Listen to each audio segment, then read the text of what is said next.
ಮಂಡ್ಯದಲ್ಲಿ ಸಾಹಿತ್ಯ ಸಮ್ಮೇಳನ ನಡೀತಾ ಇದೆ. ಅದರಲ್ಲೇನು ಈ ಊಟದ ಬಗ್ಗೆ ವಿವಾದ ಎದ್ದಿದೆ. ಊಟದ ವಿಷಯಗಳು ಅವ್ರವ್ರ ಸ್ವಂತದ ವಿಷಯಗಳು. ಇದರಲ್ಲಿ ಮಾಂಸಾಹಾರಿ ಸಸ್ಯಾಹಾರಿ ಅನ್ನೋದೇನಿಲ್ಲ. ಅವರು ಏನು ಕೋರಿಕೆ ಸಲ್ಲಿಸ್ತಾ ಇದ್ದಾರೆ, ಈಗ ನಮಗೂ ಮಾಂಸಾಹಾರ ಬೇಕು ಅಂತ, ಅವರು ಮಾಂಸಾಹಾರ ಮಾಡೋದ್ರಲ್ಲಿ ಏನು ತೊಂದರೆ ಇಲ್ಲ. ಎಲ್ರಿಗೂ ಅವರವರ ಆಹಾರದ ಹಕ್ಕುಗಳನ್ನು ನಾವು ಬಿಟ್ಕೊಡ್ಬೇಕು. ಇಂಥದೇ ಆಹಾರ ಮಾಡಬೇಕು, ಇಂಥದೇ ಆಹಾರ ತಿನ್ನಬಾರ್ದು ಅನ್ನೋ ಭಾವನೆನ ಮೊದಲು ನಮ್ಮಿಂದ ತೊಡೆದಾಕಬೇಕು. ಇದರಲ್ಲಿ ನನ್ನ ಅಭಿಪ್ರಾಯದ ಪ್ರಕಾರ ಮಾಂಸಾಹಾರ ಮಾಡೋದ್ರಲ್ಲಿ ಏನು ತಪ್ಪೇನಿಲ್ಲ. ಅದೇ ರೀತಿ ಸಸ್ಯಾಹಾರನೂ ಮಾಡಲಿ.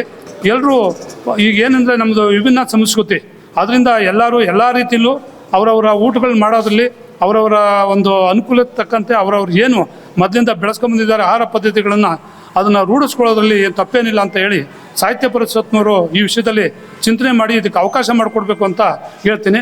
ಏನಾದರೂ ಆ ರೀತಿ ಅವಕಾಶ ಮಾಡಿಕೊಡದೇ ಇದ್ದಂಥ ಕಾಲದಲ್ಲಿ ಮಾಂಸಾಹಾರಿಗಳು ಏನಾದ್ರು ಬಂದು ನಮ್ಮನ್ನು ಸಹಕಾರ ಕೇಳಿದ್ರೆ ನಾವು ಸಹಕಾರ ಕೊಡ್ತೀನಿ ಅಂತ ಈ ಮೂಲಕ ನಾನು ಅವರಿಗೆ ತಿಳಿಸ್ತಾ ಇದ್ದೀನಿ.